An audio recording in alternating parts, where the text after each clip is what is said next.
Là, émanent d'agences décentralisées, du gouvernement, etc. Et encore hier, là, en Norvège, un professeur d'université a décidé d'utiliser sa discrétion pour refuser l'entrée de toute femme portant le niqab dans ses cours. Alors, ça faisait la une là, dans les journaux en Europe. Alors, comment se fait-il qu'on en est là? Et pour quel motif, en fait, on décide de rendre ce vêtement, en fait, illégal? Alors, parfois, j'ai une petite liste ici avec les drapeaux des pays. Alors, ces motifs oscillent de la neutralité religieuse, donc la laïcité, à la sécurité. Donc, on a cette crainte-là que sous le niqab se cache une bombe, de valeur nationale, donc on se distingue le nous par rapport à eux, et le nous n'incluant surtout pas cet objet, et l'égalité des sexes qui revient fréquemment. Alors, je trouve ceci très intéressant parce que je me posais la question, bien sûr, les inconforts naissent de quelque chose et on peut se demander qu'est-ce qui nous dérange quand on croise une femme qui porte le niqab. Alors, j'ai cette image d'une femme presque à l'intérieur d'une prison. Et comment ce dérangement subjectif de la vie quotidienne, quand on croise une femme portant le niqab, est articulé juridiquement comme une réponse objective et incontestable. Quel est l'apport disciplinaire du droit dans ces troubles reliés à l'identité? Et ici, j'ai une citation de Michel Foucault.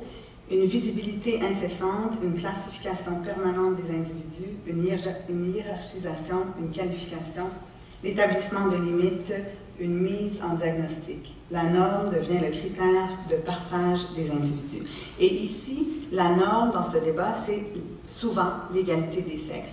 Et je vais vous expliquer un peu l'image que vous avez ici à la droite. Je trouve cette image très intéressante qui était sur la première page d'un magazine très populaire au Québec, La Vie en rose. Alors pendant des années, c'était en fait la revue féministe par excellence, et cette revue a cessé d'exister pendant de nombreuses années. Et on a voulu faire un numéro spécial avec les faits les plus importants de certaines années, etc. Et ça, c'était sur la couverture de ce numéro spécial. C'était une grande réunion qui avait lieu à l'UQAM. Et je trouve cette image très troublante et intéressante, c'est-à-dire, est-ce qu'on perçoit la femme très sexy comme symbole d'émancipation des femmes et au contraire ce voile niqab comme violant cette égalité des sexes? Je crois que souvent ça revient comme argumentation. Et on a un extrait de la ministre Yolande James sur ce débat qui disait « La tenue du niqab heurte les valeurs québécoises, c'est la position gouvernementale. Nous, on juge que ça contrevient à l'égalité homme-femme. » Alors on a le « nous » et on a ce principe, comme le disait Michel Foucault, de normes qui départagent les individus. Alors on est soit en faveur de l'égalité des sexes ou on est contre. Alors, quelques mots sur le projet de loi en tant que tel. Avec un titre un peu interminable. Alors, c'est un projet de loi, j'ai reproduit un article en particulier, l'article 6, mais également le préambule qui est important, donc qui nous dit « À cette fin, le projet de loi définit la notion d'accommodement, subordonne tout accommodement au respect de la Charte des droits et libertés de la personne, donc la Charte québécoise, notamment du droit à l'égalité entre les femmes et les hommes et du principe de la neutralité religieuse de l'État, et prévoit qu'un accommodement ne peut être accordé que s'il est raisonnable, c'est-à-dire s'il n'impose aucune contrainte excessive. » Et là, ce qui est intéressant, en fait, c'est le caractère un peu mensonger là, de ce projet de loi, parce qu'on fait référence à la Charte québécoise, et notamment à deux valeurs, donc d'une part l'égalité des sexes, qui effectivement fait partie de la Charte québécoise et de la Charte canadienne, mais la neutralité religieuse de l'État, donc une forme de laïcité, qui en fait n'a aucune assise juridique, ni dans la Charte canadienne, ni dans la Charte québécoise. Alors c'est un peu étrange qu'on fasse référence avec le mot « notamment » à un principe qui n'existe pas dans cette Charte. Alors c'est un peu fragile sur le plan constitutionnel quant à moi. Et ici, l'article 6, donc, est d'application générale la pratique voulant qu'un membre du personnel de l'administration gouvernementale ou d'un établissement et une personne à qui des services sont rendus par cette administration ou cet établissement ait le visage découvert. Donc, on nous dit que c'est de pratique générale d'avoir le visage découvert, donc la norme en fait, lors de la prestation des services. Lorsqu'un accommodement implique un aménagement à cette pratique, donc une femme qui porte le niqab, qui demanderait un accommodement au fait qu'il est de pratique générale d'avoir le visage découvert, cet accommodement doit, pas peut, mais doit être refusé si des motifs liés à la sécurité, à la communication ou à l'identification le justifient. Alors, quelques mots sur le plan constitutionnel. Ce qui est très intéressant, c'est le pouvoir qu'on enlève à toutes les agences un peu décentralisées de l'État, parce que les accommodements raisonnables, ça a lieu tous les jours à l'extérieur des tribunaux, bien sûr. Alors, un accommodement raisonnable, c'est un individu, dans le cadre de son emploi, qui demande à son employeur, pourrait-il m'accommoder à ce niveau-là, ou dans une agence de l'État, etc. Donc, ces accommodements sont, au quotidien, si on veut, négociés entre l'individu qui demande l'accommodement et une agence qui représente l'État. Mais là, ce qu'on dit, c'est d'avance, on vous dit sur le plan législatif que vous devez refuser ces accommodements si les motifs sont liés à la sécurité, à la communication. Alors moi, en ce moment, je vous parle, je communique. Hein? Alors, une femme qui demande quelque chose, qui s'exprime, elle communique. Alors ça, c'est très, très large. Hein? La communication, ça englobe à peu près tous les gestes qu'on a à poser au quotidien. Et surtout lorsqu'on se rend devant l'administration, donc quand on demande des services, on est en train de communiquer, surtout si on s'exprime, ou à l'identification. Donc souvent, on demande les cartes, on demande qui êtes-vous. Dans les services gouvernementaux, c'est rare qu'on ne demande pas l'identité des gens. Alors dès lors qu'on demande l'identification, il faudrait refuser tout accommodement. Alors vous voyez un peu le caractère, c'est un peu noyé dans un langage juridique complexe, on dit ça, on ne sait pas trop à quoi ça fait référence, mais c'est très très large et fragile, quant à moi, là, sur le plan constitutionnel. Maintenant, quelle est la portée, l'application de ce projet de loi? Donc, aux articles 2 et 3, on nous énumère une liste infinie de ce que constitue la sphère publique. Et même moi, comme juriste, là, en lisant ça, je comprenais peu de choses parce qu'on réfère à des annexes. Donc, 2, et là, on a des annexes, annexe J, annexe...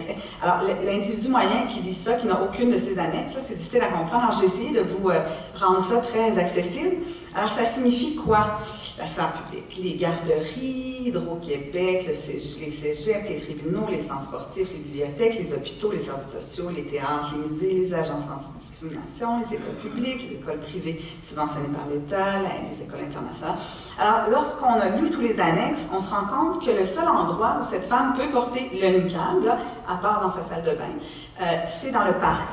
Alors c'est dans le parc. Elle peut s'asseoir dans le parc. Et je crois qu'on a voulu se dissocier de la France, de la Belgique, avec les projets de loi là, qui portent précisément sur presque le parc, donc la rue. Donc, elle peut quand même marcher, elle peut se rendre au parc, mais elle ne pourra pas avoir cette relation avec l'État, soit demander des services, soit recevoir des services, soit faire partie de l'appareil gouvernemental et donner ces services. Alors, vous imaginez bien les scénarios suivants. Cette femme qui porte le niqab a 2 jeunes enfants. Le matin, elle se rend à la CPE, aller porter ses enfants. Oups! Aucun accommodement raisonnable avec le niqab. Elle veut sortir un livre d'une bibliothèque. Elle veut venir au musée ici. Elle aimerait s'asseoir dans la salle. Elle veut, en fait, se plaindre du projet de loi à une agence anti-discrimination. Sorry, darling. It's not gonna work. Alors, on a vraiment une radicalisation de la sphère publique qui ne porte pas au sens traditionnel là, entre le privé et le public, mais qui là, est très très large dans son application. Alors maintenant, justement sur le plan constitutionnel, c'est non seulement très très large et trop large, mais ça affecte la liberté des individus, non seulement la liberté de religion, l'article 2, on en a parlé juste avant moi, dans la présentation auparavant, mais également l'aspect d'égalité des sexes. Et là, c'est intéressant, j'ai pris une caricature du journal Le Devoir. Le lendemain, en fait, d'une décision importante, on attend cette décision de la Cour suprême du Canada dans les semaines, les mois à venir, la décision d'une jeune femme qu'on a nommée NS. Donc, cette femme musulmane se dit avoir été victime d'agression sexuelle par son oncle et son cousin pendant un certain nombre d'années. Et elle se rend devant le tribunal en matière criminelle, bien sûr, et au stade de l'enquête préliminaire, on lui dit, mais le juge lui dit, mais vous allez devoir enlever votre niqab parce qu'on veut vous entendre. Alors, elle dit, mais vous pouvez m'entendre, j'ai quand même, vous entendez ma voix, vous pouvez voir mes yeux, tout ça. Et là, alors on n'est même pas au fond du litige, là, on est simplement sur le niveau procédural, c'est-à-dire, est-ce qu'on peut continuer le procès avec ou sans niqab. Et là, ça se rend jusqu'en cour d'appel. Là, on attend la décision de la Cour suprême, c'est une décision très attendue. Et en cour d'appel, le juge, la Cour semble très sympathique au témoignage de Madame et à sa plaidoirie. En fait, selon elle, non seulement le fait d'enlever son niqab viole sa liberté de religion, l'article 2 de la Charte canadienne, mais également l'égalité des sexes, toute la notion d'accessibilité à la justice, donc l'article 15 de la Charte, l'égalité des sexes, également l'article 27, 28 de la Charte canadienne, les valeurs de multiculturalisme, l'égalité des sexes une fois de plus, donc cette problématique d'accessibilité à la justice. Et le juge nous dit, je vais vous lire en anglais, oh, il faut que je me dépêche, Alors, vous avez une petite citation aussi. Et cette caricature sert à démontrer là, un peu la risée un peu du Québec envers cette décision, c'est-à-dire que voici où on s'en va si on continue dans cette voie-là. Et pour vous dire, en cour d'appel, on était très sympathique à son témoignage. On disait même, si on lui permet de témoigner avec son niqab, en fait, on ouvre la porte à toutes ces femmes en matière criminelle, parce que peut-être que certaines de ces femmes-là vont cesser de porter plainte si elles sont agressées sexuellement, si on leur dit qu'elles ne peuvent pas témoigner de la manière la plus confortable possible, surtout lorsque les accusés sont des individus qui fréquentent sa mosquée, qui sont des membres de sa famille. Alors vous imaginez tout le fardeau, le fait de s'être rendu là, devant les tribunaux, c'est très important. Alors ici, j'ai une photo de mon amie Pam. Et j'ai aussi un extrait d'une écrivaine qu'on a malheureusement perdue au Québec, qui écrivait vraiment très bien, Nelly Arcan, qui s'est suicidée. Et dans certains de ses textes, dont là, une collection là, qui a été, après sa mort, publiée, elle écrit la chose suivante: il y a une burqa qui existe en Occident, une burqa qui dévoile le corps parce que les femmes se dénudent, mais qui en même temps recouvre le corps véritable par la chirurgie, par la cosmétisation. Et rapidement, j'ai quelques statistiques ici. Une étude qui a été menée pendant 15 ans aux États-Unis. Cette étude est parue dans le American Journal of Epidemiology. Et c'est 24 500 femmes ont été suivies pendant 15 ans. Et pour celles qui avaient eu une chirurgie des seins, en fait, comme notre amie Pam ici, pour des raisons esthétiques, le taux de suicide était 73% plus élevé que celui de la population en général. Et ce taux se situait à 55% dans le cas de femmes qui avaient eu recours à la chirurgie esthétique pour des motifs esthétiques, là, mais pas pour des seins, mais pour, par exemple, on a le nez ici. Ça, c'est ce que le médecin vous fait, là, si vous voulez vous faire refaire au complet. Là. Alors, on a le nez, on a les yeux, et comme professeur de droit, comme juriste, on a également perdu une étudiante de droit à l'Université de Montréal l'année dernière qui avait décidé de se faire refaire le nez. Elle voulait un plus joli nez et elle en est morte. Alors tout ça, je termine, on m'a dit que je ne vais pas terminer, je me pose cette question: enjeu de citoyenneté, pluralisme ou radicalisation? Merci.